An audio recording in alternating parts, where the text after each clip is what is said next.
শাইইন আলিম, আল্লাহ পাক বলছেন তিনি প্রত্যেকটা বিষয় সম্পর্কে জ্ঞানী। সূরা হাদিদ আয়াত নাম্বার 3।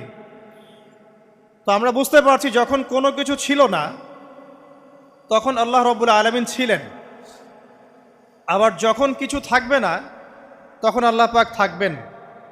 কুল্লু মান আলাইহা ফান ওয়া ইয়াবকা ওয়াজহু রাব্বিকা যুল জালালি ওয়াল ইকরাম। সমস্ত কিছু ফানা হয়ে যাবে, শুধুমাত্র আল্লাহ রাব্বুল আলামিনের সত্তা জাত এটা বাকি থাকবে। তার মানে আল্লাহ পাকই শুরু, আল্লাহ পাকই শেষ। আল্লাহর কোনো শুরু নাই, আল্লাহর কোনো শেষ নাই। এখন কেউ যদি প্রশ্ন করে যে আল্লাহ সব কিছু সৃষ্টি করেছেন, তাহলে আল্লাহকে কে সৃষ্টি করলো, নাউজুবিল্লাহ।